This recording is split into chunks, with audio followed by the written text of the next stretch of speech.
Halo, nama saya Ardi. Saya ingin menceritakan kisah mistis yang pernah saya alami. Rumah M. Ewah itu kosong 6 tahun sebelum kami tempati.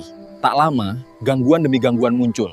Keran menyala sendiri, bau melati. Di tangga, sosok tinggi gelap menirukan suaraku saat ku baca ayat kursi. Sajadahku ditarik saat sholat, dan wajah raksasa berambut tebal menatapku. Rumah ini berhantu. Rumah Cibubur itu kosong 6 tahun sebelum kami tempati. Tak lama, gangguan demi gangguan muncul. Keran menyala sendiri. Bau melati. Allah la ilaha illallah. Sajadahku ditarik saat sholat, dan wajah raksasa berambut tebal menatapku. Rumah ini berhantu. 5 bulan kemudian, seorang nenek renta bernama Isa datang melamar pekerjaan menjadi asisten rumah tangga. Anehnya, sejak nenek Isa ada, suasana rumah tenang. Tapi keanehan lain muncul. Ia selalu membukakan pintu untukku sebelum aku mengetuk, dan ART lain bersaksi, nenek Isa tak pernah terlihat makan, minum, atau tidur.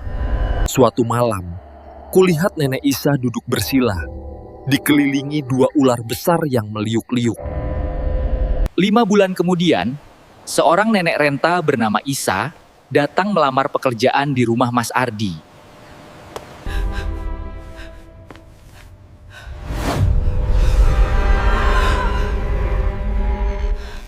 Ia selalu membukakan pintu untukku sebelum aku mengetuk, dan ART lain bersaksi, Nenek Isa tak pernah terlihat makan, minum, atau tidur. Suatu malam, kulihat Nenek Isa duduk bersila, dikelilingi 2 ular besar yang meliuk-liuk. Kecurigaan memuncak. Kami memanggil Ustadz. Nenek Isa kami minta pulang. Di kamarnya, kami menemukan buku usang penuh tulisan tak dikenal dan belasan ular kecil belang. Nenek Isa pergi, menghilang begitu saja di jalan. Kecurigaanku terhadap Nenek Isa semakin menjadi memuncak. Makanya akhirnya saya memanggil Ustadz Bulabo. Apa ini? Apakah mereka hidup? Nenek Isa pergi, menghilang begitu saja di jalan.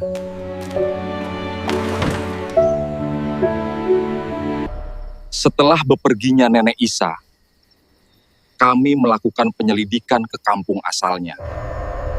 Kami terkejut saat mendengar kebenaran. Nenek Isa yang bekerja di rumahku adalah sosok buyut dari informan di kampung. Kami terkejut saat mendengar kebenaran. Ternyata Nenek Isa itu yang sudah meninggal dunia sejak puluhan tahun silam, lahir di tahun 1800-an. Kami melakukan penyelidikan ke kampung asalnya. Kami terkejut saat mendengar kebenaran. Nenek Isa lahir di tahun 1800-an. Aku tersadar. Nenek Isa datang sebagai pelindung, bukan pengganggu. Saat aku diserang rekan kerja, Nenek Isa meneror mereka dalam mimpi hingga mereka meminta maaf.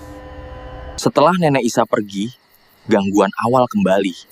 Bau melati, bayangan merah di balkon. Aku tersadar, Nenek Isa datang sebagai pelindung, bukan pengganggu. Saat aku diserang rekan kerja, Nenek Isa meneror mereka dalam mimpi hingga mereka meminta maaf.